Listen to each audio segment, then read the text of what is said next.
Our speaker today is Doctor of Education Lamont Repollet, President of Kean University. Kane and its predecessor schools go back to 1855, the establishment of the Newark Normal School. Kane moved to its current location in about 1958 and became Newark State Teachers College, and then subsequently Kean University. Kane is the third largest university in New Jersey. My relationship with Kane goes back to the 1960s. My wife, Sandra, has both a bachelor and master's degree in early childhood education from Kane, with straight A's, I might note. Her master's degree included a time when a professor kindly changed chairs with her, since being in her 8th month of pregnancy, she could no longer fit in the student's desk chair. Sandra returned the favor by having the baby during the Christmas holiday so as not to miss any classes. Or having pinched pennies to pay for her degrees, Sandra became aware of a category of students which she calls non-traditional, meaning not going to college directly after high school, people like herself. So she started a scholarship for such non-traditional students, a continuing and growing area of our relationship with Kane. Sandra was, and I still am, on the board of directors of the Kane University Foundation, and I am on the investment committee. Our speaker, Dr. Lamont Repollet, was appointed president of Kean University just 2 years ago. He was born and grew up in New Jersey. He taught school in East Orange and was principal of Carteret High School. He then became superintendent of schools for Asbury Park with considerable success, particularly in reducing the achievement gap. Lamont was then tapped by Governor Murphy to be New Jersey Commissioner of Education. I note that during his tenure, New Jersey's public schools were ranked #1 in the nation in the Education Week Quality Counts 2019 report. From the Education Department, Lamont moved to his current position as president of Kane. Dr. Repollet has a bachelor's degree from the College of New Jersey and a master's degree from Kane, where he also served as trustee for 7 years. In addition, he has a doctorate in education from Nova Southeastern University. It is a pleasure to introduce Dr. Lamont Repollet, the president and 18th leader of Kean University. Thank you, Art. I appreciate that. Can everyone hear me? Thank you, Art. You and Sandra for your just dedication to Kean University. I think through your service as a member of the foundation board and also just your philanthropic and giving, I just want to say thank you. Well, good morning, members of the Old Guard of Summit. Thank you for inviting me here today. I am Dr. Lamont Repollet, president of Kean University. We are neighbors down the road in Union. It is a pleasure to work and visit with this group, albeit virtually. It's true what they say, our ability to envision the future is strongly influenced by experience of the past. So in keeping with today's theme, our plans for the future, I think it's important to tell you a little bit about my professional journey so you can understand my vision for Kane, our students' education, and the university's role in serving this state. I began my career as a math teacher and an athletic coach after graduating from the College of New Jersey. Seeing the power of education, I went to earn my master's degree in educational administration from Kane and later a doctorate, which gave me the ability to climb higher, as we like to say at Kane in my career. I worked diligently as an educator and made a conscious effort to better understand how people's lives and lived experience influence their educational journey. I worked in school districts where many of our students were disadvantaged and many were just part of marginalized minority groups. That taught me very early the importance of equity and making sure that everyone has an equal shot at success. When I became principal at Carteret High School, I vowed to lead with love and to foster a sense of belonging across the academic community, and I did. Later, as superintendent at Asbury Park, I focused on creating opportunities for growth and collaboration among students, educators, administrators, and families, because we know it takes a village. Prior to my current role, I had the privilege of serving as Commissioner of Education for our great state under Governor Phil Murphy. In that position, I focused on creating educational opportunities for all students across New Jersey. I am proud to be the 18th president of Kean University, where I have an obligation to put all that I have experienced and all that I have learned into practice to make a positive impact on each and every student who commits to climb higher at our university. Because at the end of the day, we're called not only to do our best for ourselves, but to help make sure all those who are striving for success are given the opportunities and support they need to reach beyond their own expectations. And that is my life's work. It is what I do every day at Kane University. I pride myself on being a visionary educator who believes in the importance of research as a vehicle for change and a champion of what I call equity in action. So let's talk about the research piece first. Many of you may know Kane as a teacher's college, and certainly that is a key part of the university history, which dates back to 1855. What you may not know is that Kane has evolved into a world-class research university. Last year, Governor Murphy named Kane the first state-designated urban research university in New Jersey. We've also been named a professional doctoral university by the Carnegie Commission on Higher Education. The recognition brings Kane one step closer to being designated as an R2 research university, a goal in which I set when I became president. So what does all that mean? It means that Kane is a statewide leader in conducting research, developing policy, and generating solutions to issues affecting underserved cities and urban communities. It also means that the university plays an important and growing role in public service across this state. Our students, faculty, and staff have a hand in bringing stronger futures, building stronger futures, and making a real difference in the lives of fellow New Jerseyans. A key part of the work that is taking place at Kane is through the John S. Watson Institute for Urban Policy and Research. We're currently working with 32 mayors from across New Jersey Urban Mayors Association to help inform decision-making and public policy on critical issues that urban communities face, ranging from sustainable growth, economic development, water quality and infrastructure to education, environmental justice, health, and public safety. Now I want to talk about equity, which I mentioned earlier. At the core of Kane's mission is equity and education for our students. I recently launched a new division of Entrepreneurial Education Initiatives, which we affectionately call it EEI. It developed to develop a pipeline from pre-K to bachelor's degree in partnership with school districts across the state. As a former commissioner, I did not want to give that space up. Understand that there are gaps between pre-K to 12 and higher ed, and our job is to make sure that we fill in those gaps for our students. We launched the Kane Scholar Academy to pave the way for high school students as young as the 9th grade to start their path to earning a college degree. So we have students currently on campus that are 9th grade students in high school and taking college level courses, and they're getting a college experience. So they're taking classes, getting college credits, plus they get access to internships when they get older on campus, jobs, and a chance to travel to Wenzhou Kean University, our campus in China, after they graduate. So that's truly a game changer for our students, especially exposing them early in experiential learning opportunities. Our entrepreneurial education initiatives also encourage parents and guardians to enroll in college or workforce development, other areas making strides in it. So the goal also with our generation to generation model is that as we start to educate our students, we're going to bring the family along by giving them some workforce development, enroll in college, and give them the confidence so they too can climb higher, as we tell our students.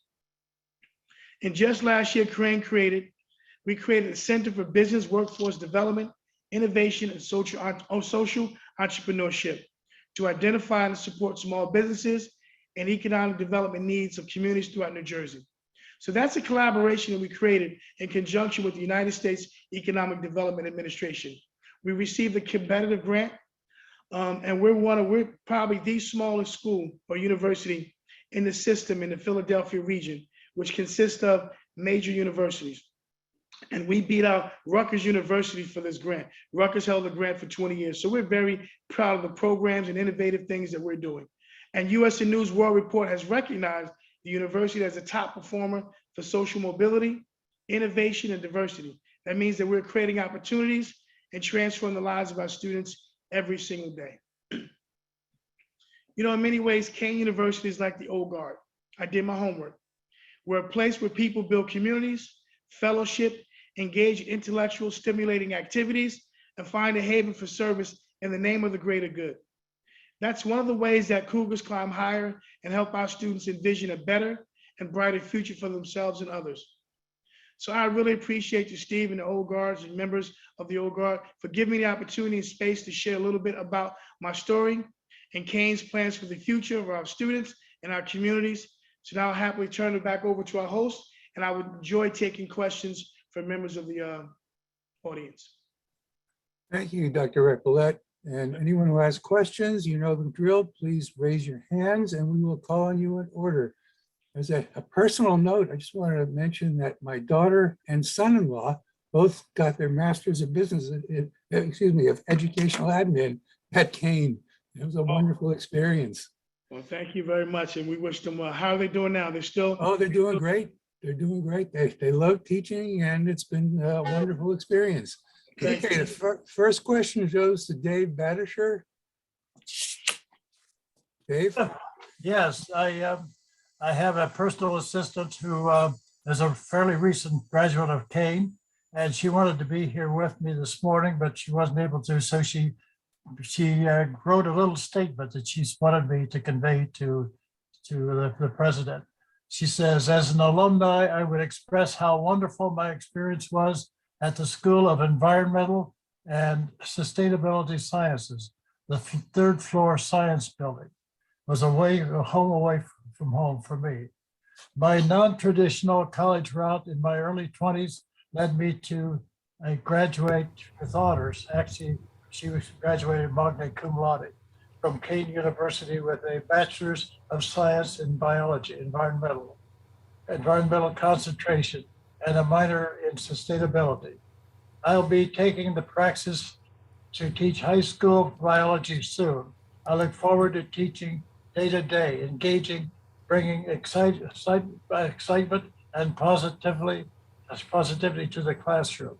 My professors at Kane inspired me to inspire others. I can't wait to push students toward their full potential, just as they did to me. That's awesome. That's Jay Newcomer. That's the name. Hey, David, that's awesome. You please let Jane know that I said thank you and congratulations, and to let her know that we're truly bolstered up by environmental science in that division as well. We got one of the foremost experts that we just hired.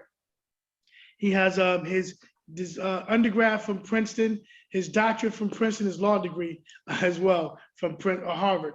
So we're there. His name is Dr. Nikki Sheets, foremost experts. He sits on Biden's environmental justice task force for the federal government. So we definitely, you tell I said hello. I sure will. Thank you. Okay, Bill Tittle, you're next. Okay, Dr. Repollet, thank you very much for your comments. You exude such positivity. It's no surprise to me that you're succeeding.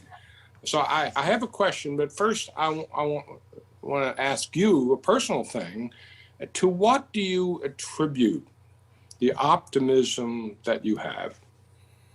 You know, Bill, when you're walking, I'm a man of faith, I'm a Christian. And when you walk in your faith and walk in your purpose, and you know that's what God has you, why not be happy? I wake up every day blessed. At an early age, I was commissioner and president of commissioner of the state of New Jersey, president of a university, and the first Black in both positions prior to being 50 years old. And if that's not God's blessings, I don't know what is. So every day I come to work and I'm happy to be here because, heavy is those who wear the crown, right?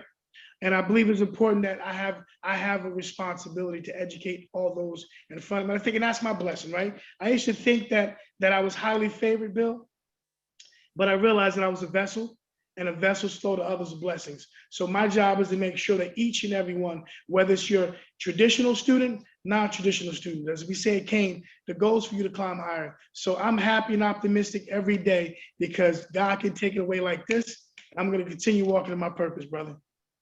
Okay, well, I'm a Christian too, so I understand what you're saying. So now my question, you've got an audience here, a bunch of old guys.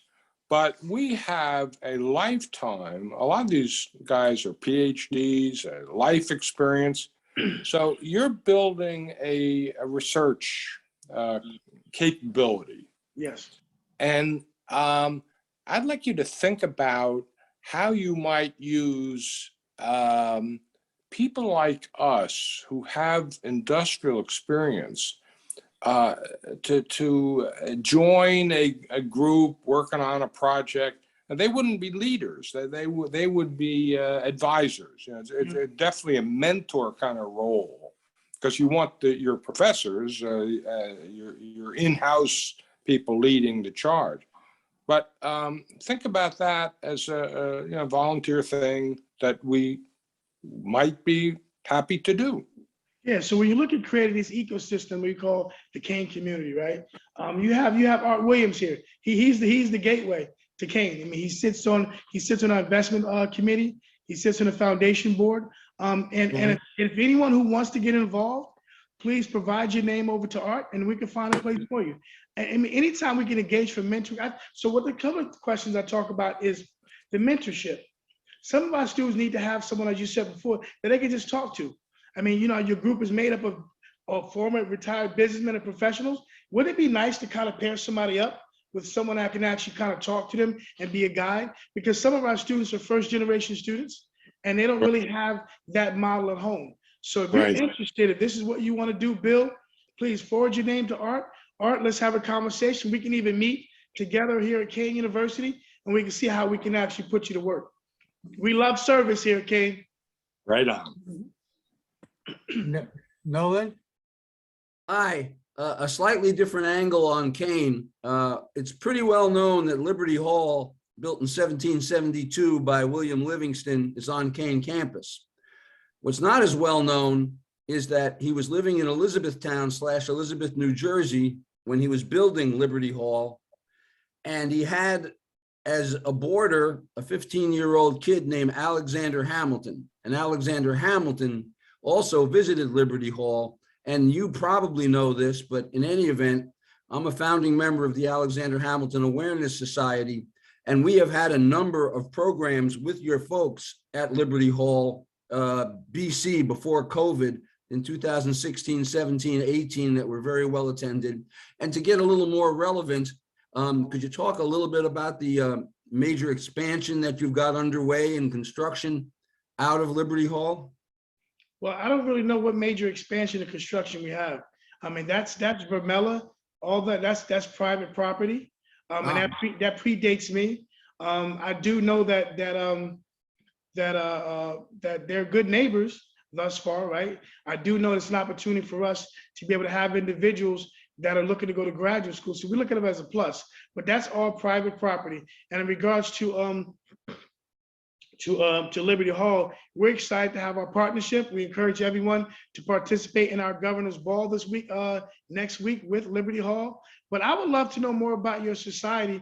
But I mean, Hamilton, I mean, the play made it very now, right? Now when it comes to Hamilton, I do know the history of the fact that the Livingston family had Hamilton there. So maybe we could do something because it's two different entities, Nolan.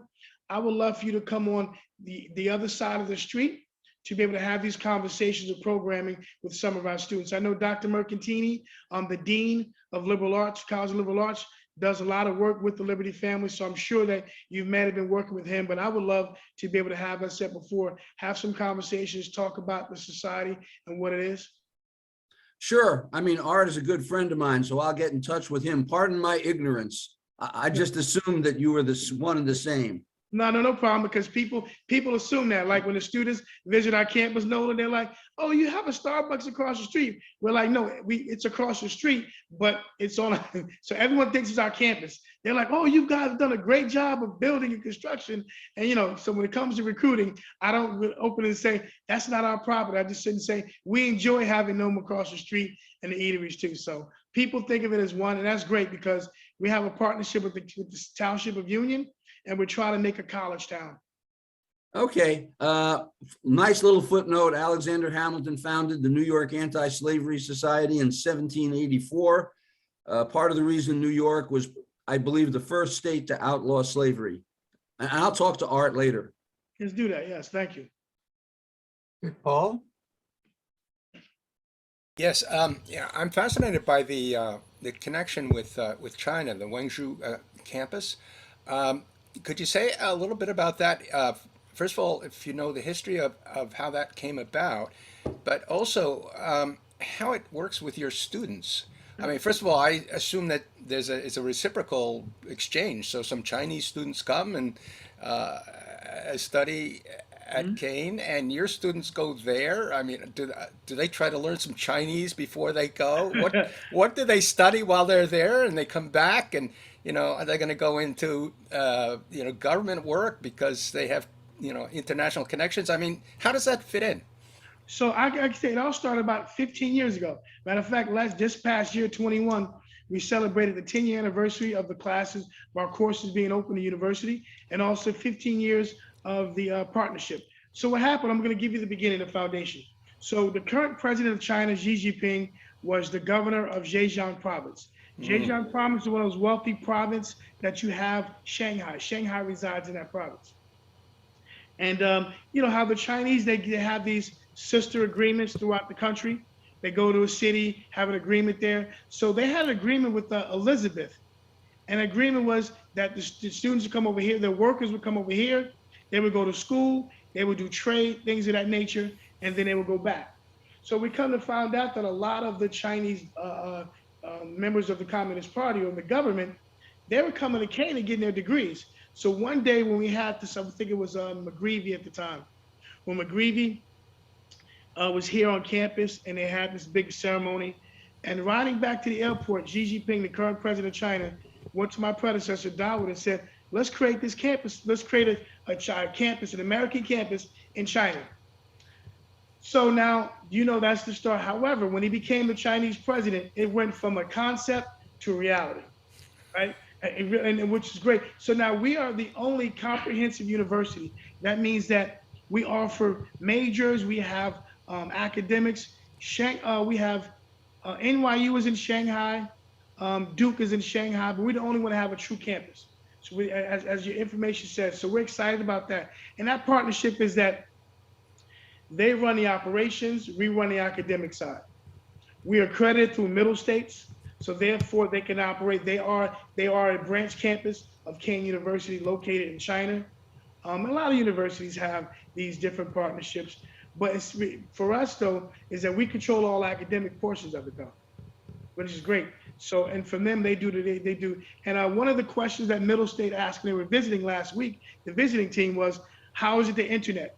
They have internet through our VPN. We control that access. So that's good on that end. And honestly, students transfer back and forth. So our students here will pay Kane prices and they can actually go and spend a semester or a year on the campus in China and vice versa. And what kinds of things do they study there? And what kind of careers are they sort of targeting with having had this experience? Well, the career, I mean, they have all made what their aspect of it is the creativity. So they're interested in our architecture program, our design program. And of course, they're going to have their businesses, their accounting, and all those things there, but they really are interested in our design program because once again, that's what makes the United States and America unique is our innovation. And I think they're just really drawn to that. Are the classes all in English or yes, also all the some classes Chinese? in English. It's taught in English. Everything is in English. Maybe they take some Chinese lessons while they're there. I mean, what an opportunity. That is a great opportunity. Yeah. Thank you. Rich Jager? Yeah, congratulations on all that you've accomplished so far. It's great to hear about that. My question is, could you tell us a bit about the 2 or maybe 3 of what you consider the most important initiatives going forward and where you're directing your efforts to make even more progress? So the most important issue we talked about is research. If you look at the next iteration of Kane or the next evolution of Kane, it's becoming a research university. We are the 4th largest in the state. So therefore, the natural progression is for us to do that. We have an incredible STEM program. We focus on the sciences. So what I've done is invested in infrastructure.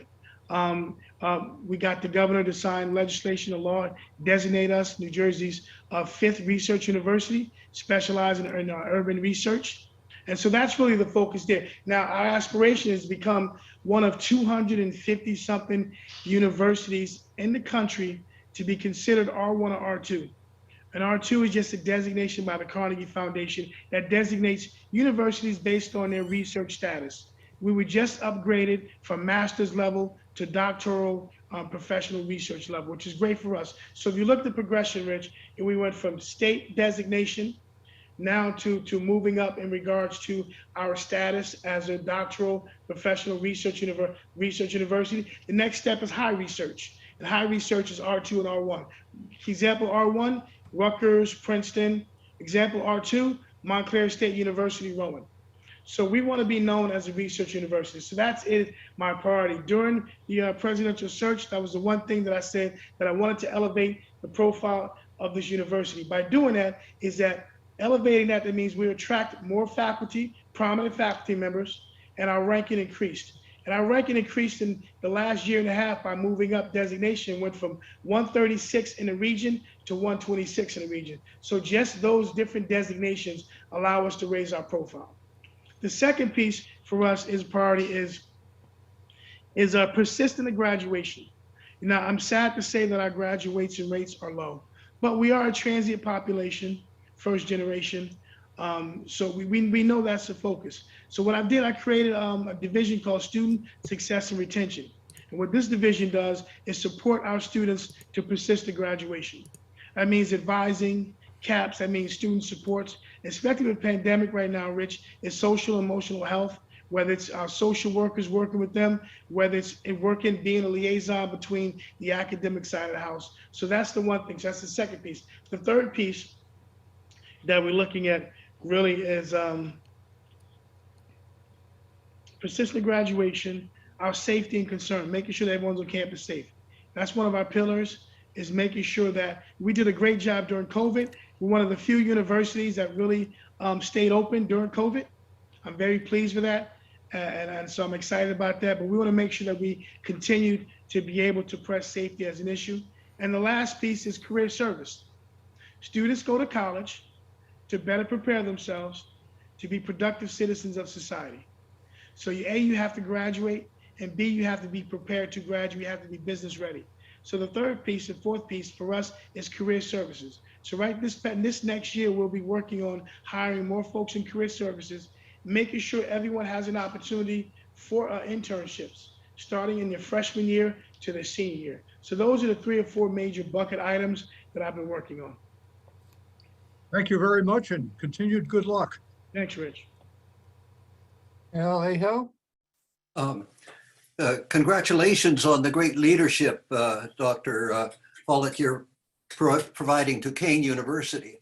As a former professor at Columbia University, I spent a lot of time thinking about how I should respond to the evolving advances in the global information infrastructure. And it sounds as though you're very cognizant and aware of the fact that education needs to change to keep up with the changes in both society and technology.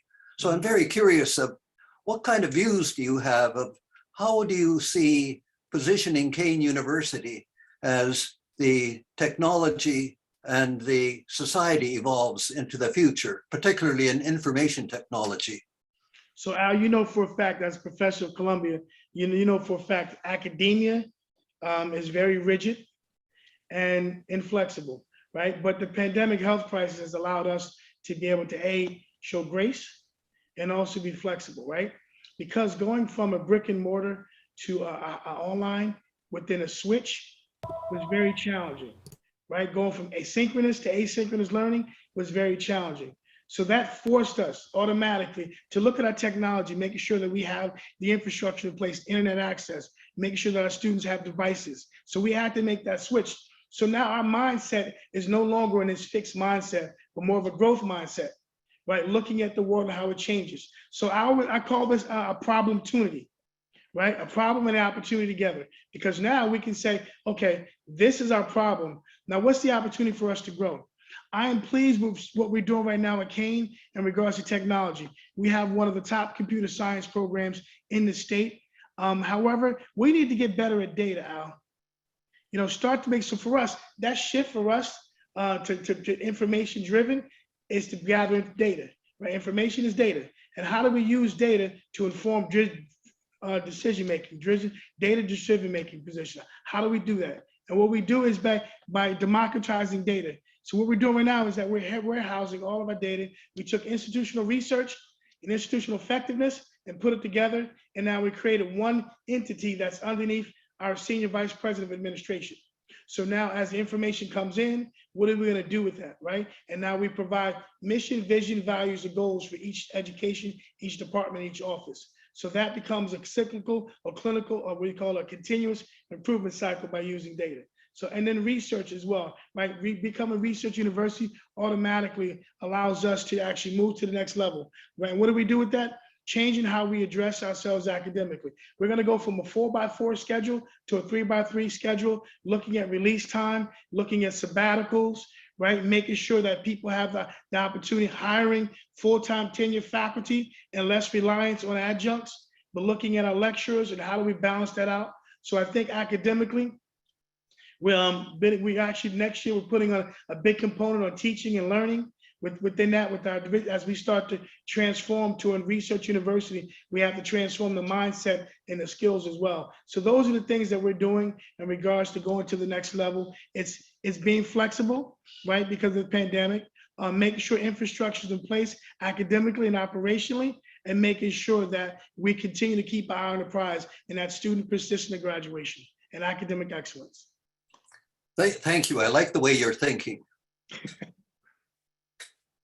Steve Varley? Thank you, Dr. Repollet, for both your vision and your enthusiasm. You had spoken about mentorship, and I think you should know that two of our Old Guard members, Alan Havison and Tony Jarecchio, Tony, by the way, is on the line today, are starting up a mentorship committee in the Old Guard. They've already done some embryonic work with some local high school students on subjects such as chemistry, entrepreneurship, finance. But it sounds to me like this is a wonderful opportunity for them, working through Art Williams, to work with your institution. Yes, it's a great opportunity for us. I mean, because my thing is this, our students need as much touch points. So what I've learned right now, and Al, as a former professor, you understand this, it's the touch points throughout the year for our students. So as they start to persist to graduation, how many folks can actually influence their lives, be that positive guiding light in their lives, and also advise as well too. So I look forward to the opportunity. Like I said, Art is gonna, we've kind of volunteered some things for Art. He's gonna be working, but I don't think he has a problem because he's part of our foundation board. So we welcome that. Wonderful. Paul? Tukey? Yeah, quick question. In regard to becoming a research university, does Kane currently offer a PhD, or is that a goal?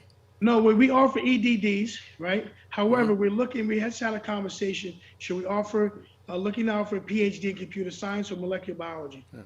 And we're probably gonna go computer science just on the need of it and what it is. We just got designated by the federal government as a cyber institute of excellence, a university based off the work that we're doing. So computer science is doing a great job, along with other things. Our STEM, stuff we're doing in bio, molecular bio. So we're doing some good work there, but it will probably be the first PhD will come out of our computer science program. However, we do offer 7 doctoral courses as well, doctoral degrees. Great. Okay, Ron Hoke? Thank you very much. I was impressed by your foresight. It was unbelievable. People like you are the ones that break ground and push organizations like Kane into new directions and get away from stereotyped histories and so forth. I was very impressed. My question relates to the way research is administered and funded at Kane. Is it handled on a department by department basis?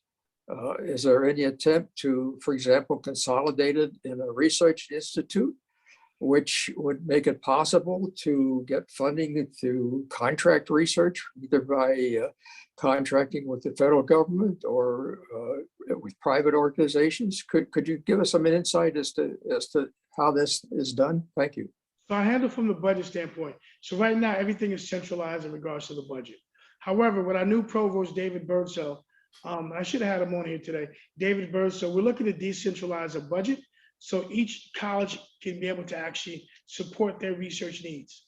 Right. So right now, last year, I gave $3 million as an investment into infrastructure.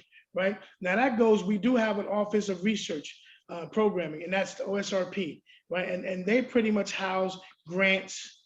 They look for grants. So a couple of ways, right? Especially when you look at Carnegie classification.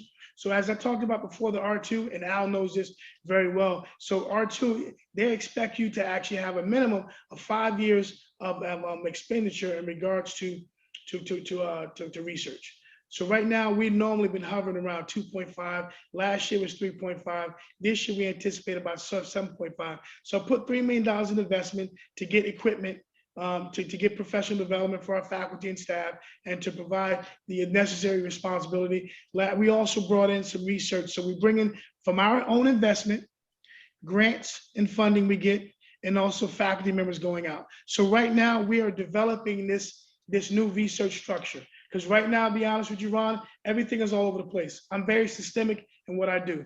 I like to create practices, right? You create practices, you create systems, you can actually better predict the outcomes. So right now, we're kind of all over the place when it comes to research. So what we're doing right now and using the data. So we're tailoring all that stuff, harnessing everything under the House of Research, Office of Research, putting the budget responsibilities back into the deans, holding the deans very accountable, because my deans right now understand how it was in the past. It was very top down in regards to leadership. I'm more of a bottom up, I'm more of a collaborator and shared decision making. So therefore, I'm going to challenge my deans to be deans. So therefore, they're going to oversee that process a little bit more. So right now, and I can better answer that question probably this time next year. And I hope you guys invite me back next year to give you an update on what's going on, because right now we're building. So I say this all the time. We're flying the plane, Ron, and gassing at the same time. So as we start to move, we're creating systems, tweaking systems, making sure that reimagining offices. So right now, our goal next year is to have one kind of research infrastructure in regards to programming, in regards to grants, in regards to how professional development. Thank you very much. You've just confirmed my impressions of you. Thank you. Thank you. Okay, Carrie Hardy. Doctor, thank you very much for your presentation. You mentioned in passing, and I have just a brief question, that you were not pleased with your graduation rate. What is that graduation rate? Our 4-year graduation rate is about 20-some percent. I see. So what are you doing to shore that up? So let me just give you some background, right? So colleges look at whoever's familiar with college university, understand that we usually look at the 5-year graduation mark. High school is 4 years, college is 5 years, right? Because you take Kane University, and Art knows this all well because his wife was a non-traditional student. So we get students from all over Union County in the area that are non-traditional. So we can't hold them to the 4-year model because they're not going to school 4 years. So, Makes sense. So what we're looking for really, Carrie, is 5 years. Now, our 5-year graduation mark is 49%. And now if we look at our 6-year graduation rate is almost close to 60%. So we understand so the longer you are, the better. However, I think for our standpoint, in regards to being a research university, in regards to raising our profile, we need to focus on the 5-year mark. Now, realistically, the 5-year mark may drive the 4-year mark because we're encouraging those regular traditional students to get out in 4 years. We have a push called five credits to finish, 15 credits to finish. We encourage you to take 15 credits every semester to finish. So that's what we're doing there. And then we put the supports in place. I told you I create that division called student success and retention. And that's advisement, and that's academic supports, and that's social and emotional support as well too. And then from there, really focus on informing our students, proper advisement, and academic excellence and supports, and then give them a college experience. So that's really the focus of what we're trying to do. And that's our persistence. Plus, what I found out though, Carrie, is that we bring students in. Kane does a great job of recruiting student admissions, but we do a poor job of keeping them. So right now there's an emphasis on registering our current students to come back next semester, which is in the fall. So that's a whole 3 months that they're going to be away from us. So what we're doing right now is pushing to say this. Okay, we're looking at how much they owe, because some students don't register, Carrie, because they owe $50 for a parking ticket. Oh, okay. So my question is, so we are getting $10,000 to $12,000 from them through financial aid and loans. They're not coming because we have $50. So it's the mindset, right? So we're going from that business model to more of that student-centered learning model, where we look at the humanities side. During COVID, we understand that our students are working 2 to 3 jobs, right? And so we're going to be compassionate. We're going to be empathetic, not sympathetic. We're going to make sure that our students have the tools they need and the resource they need to graduate on time. All sounds like a plan. And also our data. I said before, we're doing a better job looking at our data, because we don't think it's that bad. But when you have people doing their own thing, working in silos, it's not helpful for us. That's why institutional research and institutional effectiveness, most of the research, is going to be very important for us to really look at the data and to study the data. Thank you. Mitch Erickson? Yes, Mr. President. Yes. You've just made some comments about how the many students at Kane are first generation, don't have a lot of support behind them, and you guys are trying to provide that support. In parallel, you're trying to become a research university, and the professors there, I'm going to guess, are typically not used to writing proposals and the whole grantsmanship thing. So part of your job is to facilitate that whole grantsmanship thing, because you can have all of the vice president infrastructure you want, but until you got a professor that's willing to write a proposal, and that they are passionate about their research area and they want to get money and they want to conduct their research, and hopefully they want to partner up with somebody else and have a group proposal. But all of that stuff is a learned experience. And so to the extent that you and your admin can help facilitate this stuff, and by facilitate, I mean helping professors understand grantsmanship, writing the proposals, scheduling things so they don't come roaring in the day before it's due with a really crappy, rough draft, and you guys are, everybody's tearing their hair out. You're looking at me. You've been there, done that. And so the only point I'm making is that it's a lot different in a university that like Rutgers, that has thousands and thousands of these things going on, and you can learn from the person down the hall. You guys really have to help these guys figure this out, and it's incredibly important because a bad proposal just does not get funded. Anyway, you got the picture, and so thank you for doing this, and I hope that you guys can facilitate all this stuff so that the profs can do the research they're passionate about. So let me know what we're doing for that, Mitch. You're very right. How do you go from traditional teaching faculty to research? Now, we have some incredible researchers on campus, or as it is. However, we have some not in traditional mode. However, so we've hired last year, 55 new faculty tenure tracks, this year about 45. So in 1 year, we've increased our faculty by 40%, 100 new faculty. Now, Mitch, these new faculty members are coming in with current grants, and they're coming in research. So they're coming in more prepared to do research. We just hired a professor, an associate provost named Jace Hargrove. He's coming in, he's gonna run a teaching and learning center. And what we're doing is exactly what you're saying now.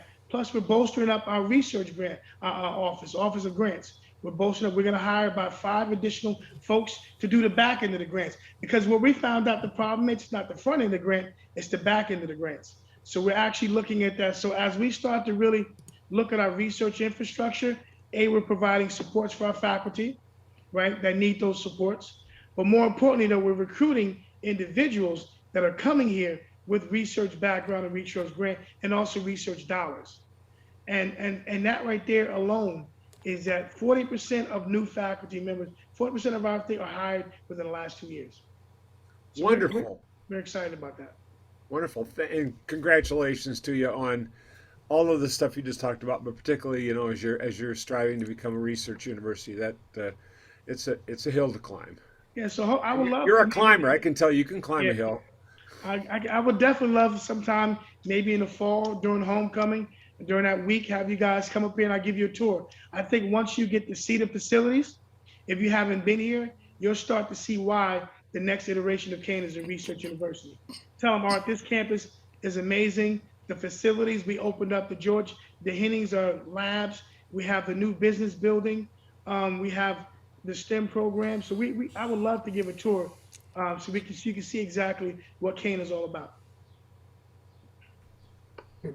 Paul Tukey? Yes, I have a question about the student body. It's pretty clear that most of your students are from Union County. And so I'm wondering, how many of those are residential or how many are commute from home? And then also, what proportion of your students are from outside of Union County, the rest of New Jersey, and even from farther away places? So I would say Union County is the bulk of our students. We are in Union County, and the majority of our students are commuters across the board. Middlesex County is our second largest county. Essex is our third, and Monmouth. No, Monmouth is not really a third. Monmouth is about our fifth. So we're looking at Union, Middlesex, and Essex. So we're all contiguous anyway, right? If you look at us right now, all contiguous, right? Essex, Union, Middlesex, we kind of all butt up against each other. So that makes it easier for us to recruit. If you look at a 15-mile radius, you find ourselves in those counties. And I think a lot of our students from affordability, look at that standpoint. We have the lowest tuition in the state at $12,000, 12 and some change. So now if you look at if you're a student and if you live 10, 15 minutes away, it's advantageous probably for you to commute from home if you have an environment that allows you to. So we're excited about that. Now, a lot of our folks who live on campus are athletes. The majority of our athletes live on campus and they come from all over the state. Our volleyball teams and our swimming team recruit from all over the country. California, Minnesota, Chicago, Texas. So we're very global in that sense there, but majority of our folks are from Union County, Middlesex County, and Essex County.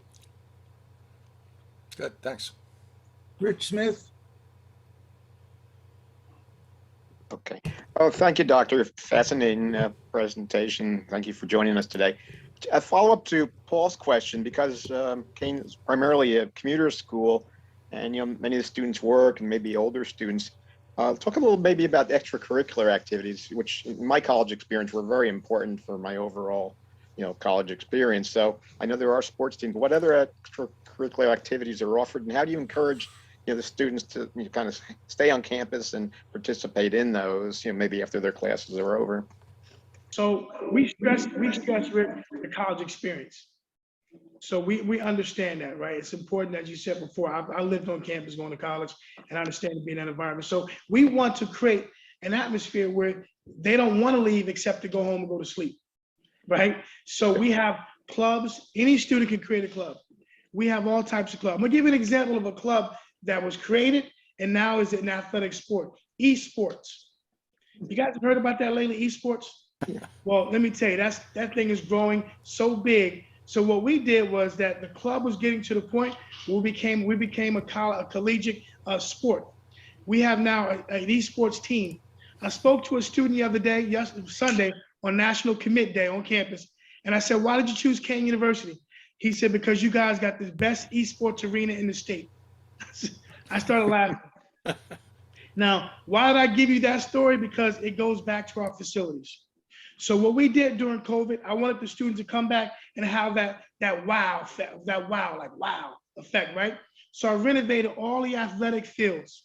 I renovated the recreational space outside the student center, new volleyball, sand volleyball.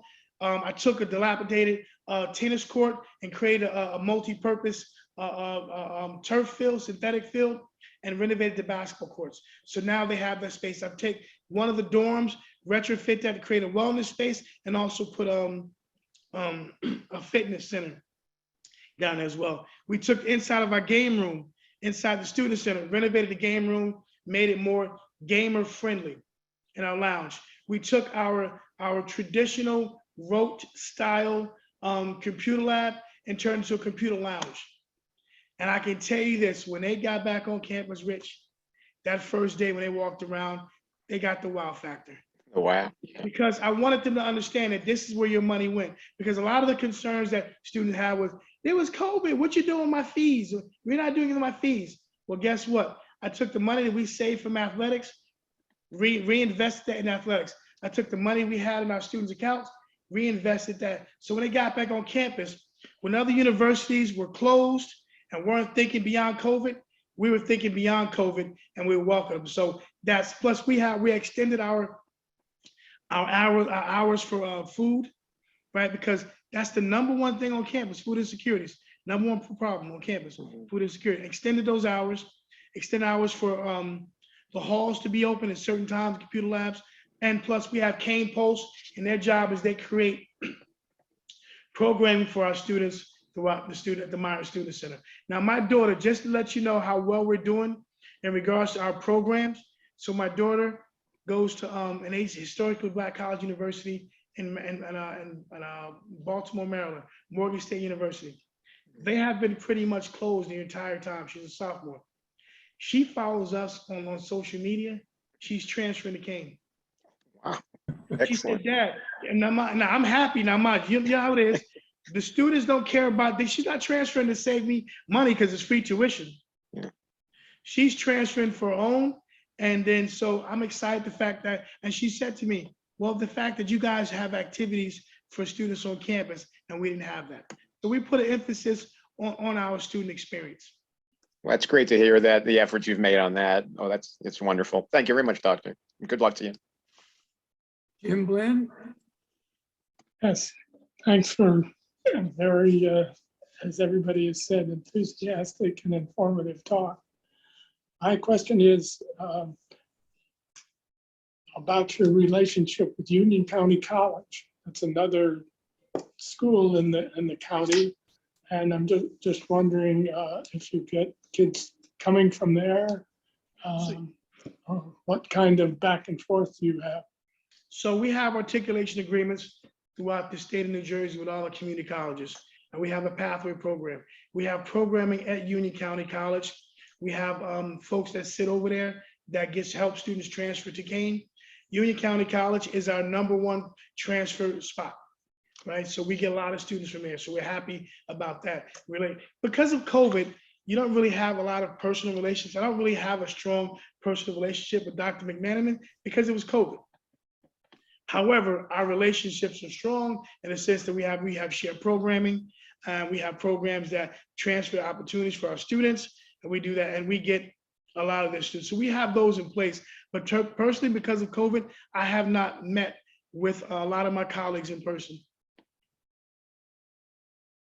And thank you. Paul?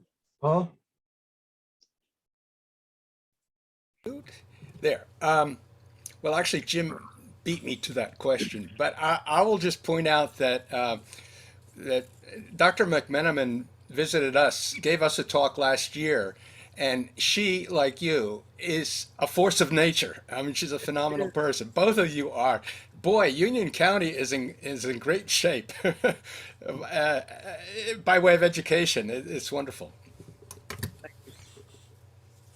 Okay, if there are no further questions, Art? Yes. Well, Lamont, that was just fabulous. And you really stimulated these old guys that got out of bed this morning. And you can see how excited I am about the old guard because there's so many smart, good people. Yes, And I've been telling Sandra, I smell a winner. I smell a winner. This Kane is going places. And then you came along and you're going to take it to the next level. There's not the slightest doubt in my mind about that. Well, But I want to thank you very much for coming and want to tell you that we have 2 ways for thanking our guest speakers. The first is you'll see a certificate on the board, which is a certificate of appreciation that we're giving to you for having presented today. And it has on it a drawing of an orchid going back to 1930 when the old guard was started. The summit was the orchid capital of the world. Well, maybe that's an exaggeration, but close to it.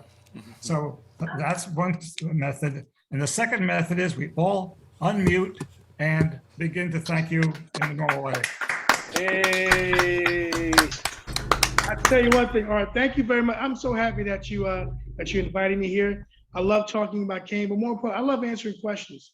I think it's important for me to be able to answer people's questions or concerns about the university, because we want to be good neighbors, right? We want to be good neighbors, and the relationship we're talking about, and hopefully those individuals aren't saying your names, we start to extend our ecosystem beyond just Elizabeth, Hillside, and Union. So I'm looking forward to connecting with you guys. Art, if you could set something up, maybe in the fall, we can actually give a tour of the campus, do that stuff, have a football game. I'll host you gentlemen. Yes, indeed. We'll do that.